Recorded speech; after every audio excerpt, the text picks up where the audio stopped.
Express और मैं हूं आपके साथ आयुषी सिंह। आए रुक करते हैं खबरों का। महाकाल मंदिर में दर्शन के नाम पर लाखों रुपए की धोखाधड़ी का मामला। महाकाल मंदिर समिति के 2 गिरफ्तार कर्मचारियों ने पूछताछ में उगले कई लोगों के नाम। सत्कार अधिकारी अभिषेक भार्गव, महाकाल मंदिर आईटी सेल प्रभारी राजकुमार, भस्म आरती प्रभारी रितेश शर्मा, सभा मंडप दर्शन प्रभारी राजेंद्र सिसोदिया, क्रिस्टल सुरक्षा कंपनी के कर्मचारी जितेंद्र पवार और ओम प्रकाश माली को पुलिस ने बनाया आरोपी। इनमें से कई लोगों को पुलिस ने हिरासत में लिया। इन लोगों के व्हाट्सएप चैट से मिली लेन देन की जानकारी। दोपहर को महाकाल पुलिस ने पूर्व में गिरफ्तार दोनों कर्मचारियों को किया न्यायालय में पेश। एसपी प्रदीप शर्मा द्वारा बताया गया कि मामले में और भी आरोपी बढ़ेंगे। नाम पे जो प्रकरण दर्ज हुआ था, इसमें कितने लोगों को नाम सामने आए? कुछ दिन पूर्व महाकाल मंदिर में यूपी और गुजरात के कुछ श्रद्धालुओं से जब पूछताछ की गई तो उन्होंने बताया कि 1100 रुपये उन्होंने किसी के माध्यम से, किसी सेवादार के माध्यम से और बिना रसीद कटाए वहाँ पर वो दर्शन कर रहे थे, जिसमें मामला दर्ज किया गया। और उसके बाद 2 मंदिर के कर्मचारियों को भी हिरासत में लिया गया, विनोद चौकसे और राजेंद्र श्रीवास्तव।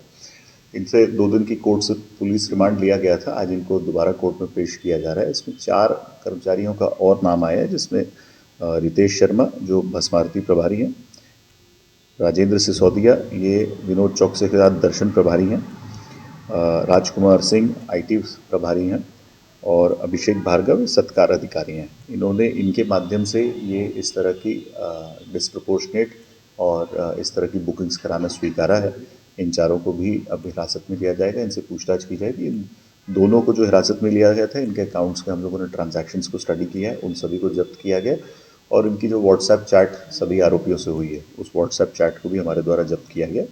इसमें 2 अन्य लोगों का भी नाम आया है, जिसमें जितेंद्र पवार और ओम प्रकाश माली, ये जो क्रिस्टल कंपनी सुरक्षा में तैनात है, इसके कर्मचारी हैं।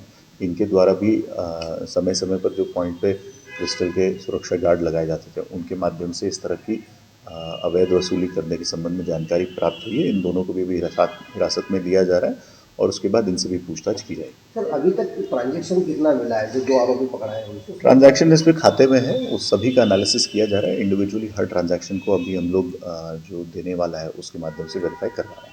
इनके खाते में जो बने आरोपी, इनके खाते में ट्रांजैक्शन वो अभी इनसे पूछताछ की जाएगी। अब इनको जो नए आरोपी इनको हिरासत में अधिकारी उनके नाम भी आए। जैसे मैं बता अभी जो मैंने बताया है उसमें 2 लोगों को ऑलरेडी गिरफ्तार किया गया। 4 ये सत्कार अधिकारी, दर्शन प्रभारी, आईटी प्रभारी और भस्म आरती प्रभारी जो हैं, इन 4 को भी इसमें आरोपी बनाया गया। 2 क्रिस्टल के जो इंचार्ज हैं उनको आरोपी बनाया गया।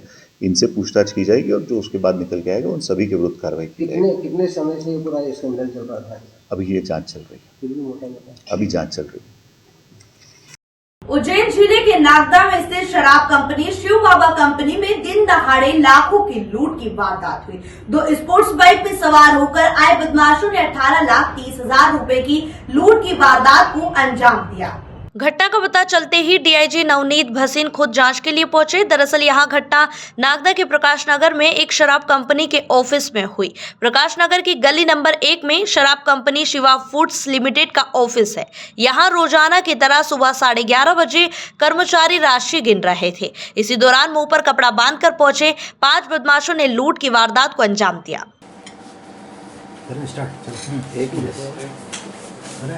कौन पे खड़े?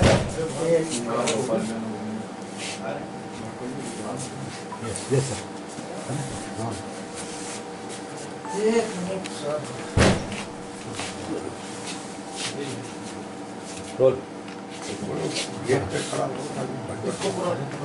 सर, प्रकाश नगर में एक लूट की वारदात हुई, क्या मामला है?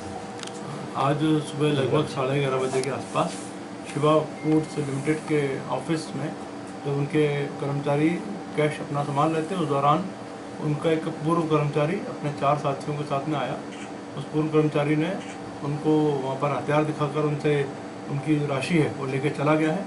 और ये जो लड़के हैं 5 जो अभी तक जानकारी में आया है और फरियादियों से इतनी भी पूछताछ हुई है प्राथमिक स्तर की, 5 की संख्या उन्होंने बताई है। 2 बाइक पे 5 लड़के आए थे जिन्होंने इस घटना को अंजाम दिया है। हमें घटना की जानकारी लगते ही पुलिस ने जो आसपास के थाने और ज़िले हैं उनको भी एक्टिवेट किया है और सब जगह हमारी टीमें कैमरे तलाश कर रही हैं और साथ ही साथ हमारी जो साइबर सेल क्राइम ब्रांच है वो भी एक्टिव हो गई है। और जिस तरह से इन्होंने बताया है कि पूर्व कर्मचारी है तो उसका जानकारी एकत्रित करके उसका मूल निवास जो है वहाँ पर भी हमने एक टीम अपनी रवाना करनी प्रारंभ कर दी है।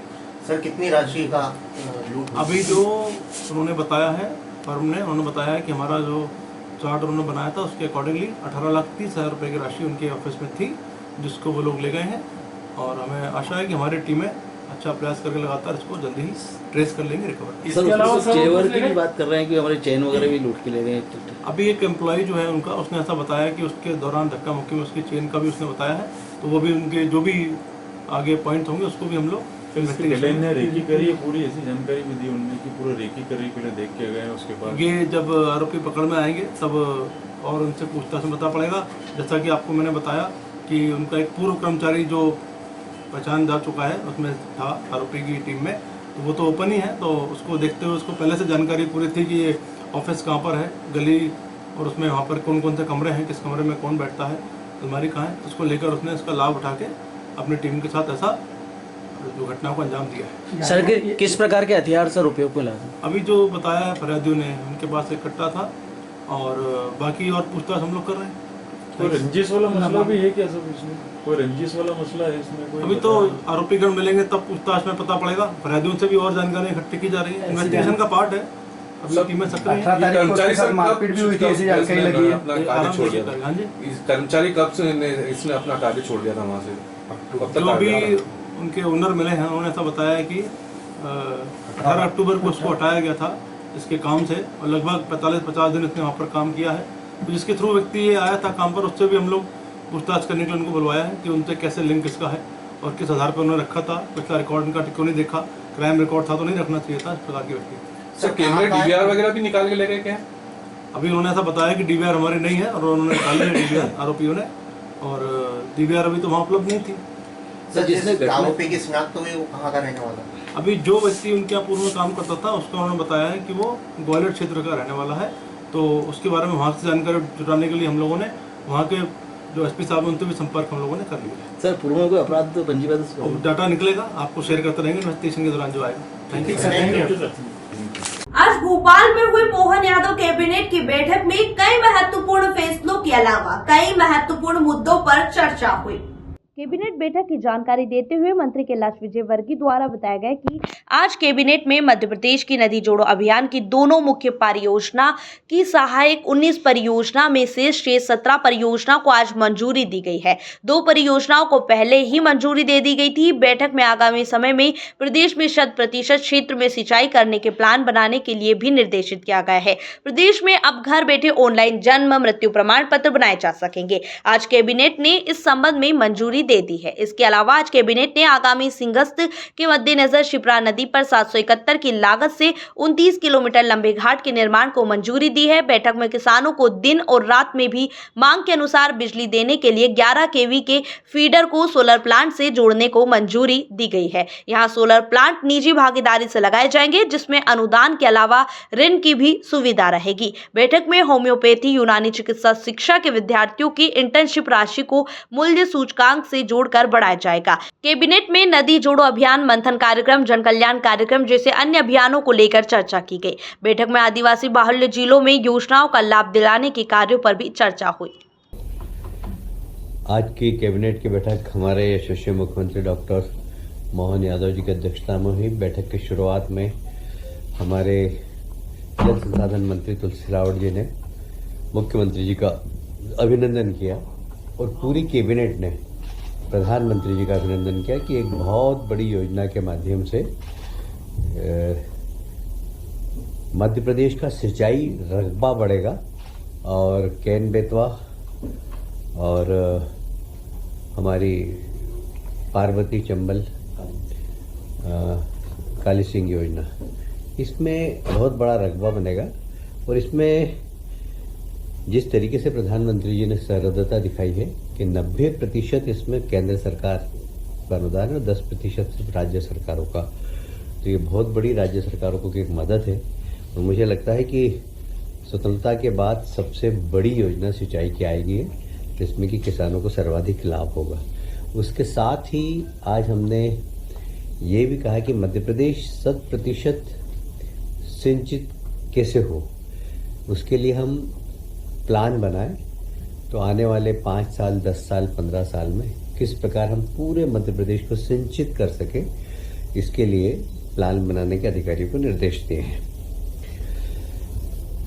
अटल जी के 100वें जन्म दिवस के अवसर पर ग्रामीण क्षेत्र में अटल ग्रामीण सेवा सदन ये एक सभी पंचायतों में बनाया जाएगा, जिसमें ग्रामीण क्षेत्र की सभी समस्याओं का निराकरण हो सके और सरकार की सारी योजनाओं का लाभ ग्रामीणों तक पहुंच सके।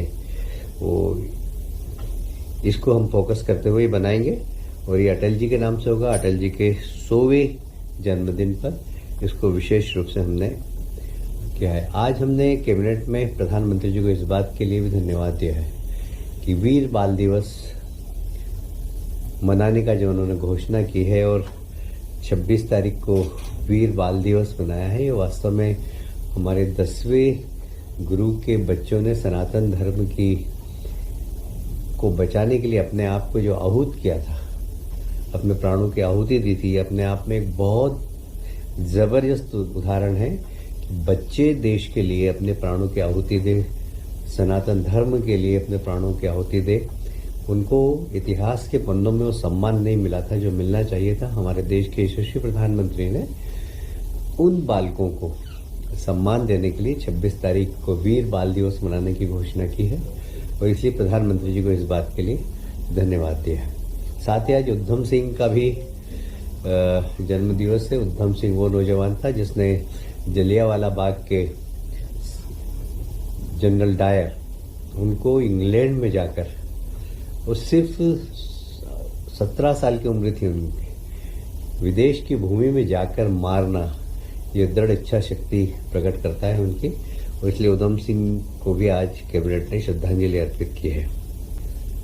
जल कल्याण शिविर आप सब जानते हैं, अभी हमने सभी जिलों में जल कल्याण शिविर लगाए थे जिसमें 70% से अधिक जिलों में बहुत सफल जन कल्याण शिविर लगे हैं, जिसमें आयुष्मान कार्ड, खसरा की प्रतिलिपि, कुछ निर्माण के कार्य, कुछ हमारे किसानों की छोटे छोटे पंजीयन के काम, ये सारे कामों का निराकरण इन शिविरों के माध्यम से किया गया। और जैसा कि आज मुख्यमंत्री जी ने अवगत भी कराया कैबिनेट में कि सबसे ज़्यादा फॉर्म उज्जैन में प्राप्त हुए 94,000 इन सब समस्याओं के लिए। बाकी ग्वालियर, सिवनी में 44,000, बालाघाट सभी जिलों में हुए हैं।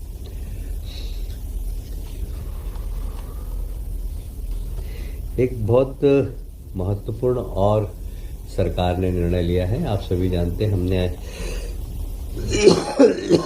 अपने चुनावी संकल्प पत्र में एक 29 किलोमीटर का घाट हम बनाने का प्लान कर रहे हैं, जो शनि मंदिर से प्रारंभ होगा, रामघाट तक जाएगा। इसकी लागत लगभग 778 करोड़ रुपए होगी और यह शिप्रा नदी के दाएं साइड में शनि मंदिर से नागदा बाईपास तक बनेगा।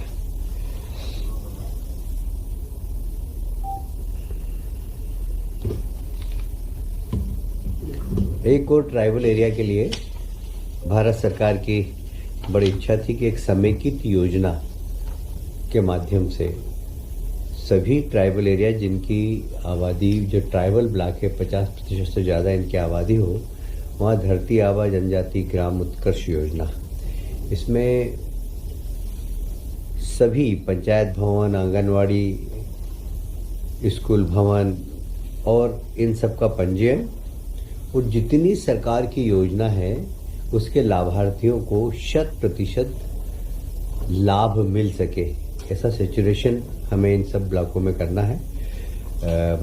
आप सभी जानते हैं मध्य प्रदेश में आदिवासी भाइयों की संख्या ज़्यादा है, तो मध्य प्रदेश में 55 में से 52 जिलों में हमारे आदिवासी भाई हैं जिनको कि इस योजना का लाभ मिलेगा। एक और सोलर पावर, अभी हम जहाँ भी जाते हैं तो किसानों को 8 घंटे बिजली दे रहे हैं, पर कहीं दिन में दे रहे हैं, कहीं रात में दे रहे हैं। किसानों की मांग रहती है ठंड के दिनों में विशेष कि आप दिन में लाइट दीजिए हमें, तो ये अभी संभव नहीं हो पाता है। अभी हमें कुछ गांव में रात को देना पड़ती है, कुछ दिन में देना पड़ती है। तो हमने एक योजना निकाली है कि जितने भी सोलर प्लांट है, तो जितने भी 11 केवी के फीडर्स हैं, उन फीडर्स को सोलराइज करना, उनको सोलर प्लांट से जोड़ना। ये प्राइवेट सेक्टर भी इसमें इन्वेस्टमेंट कर सकता है।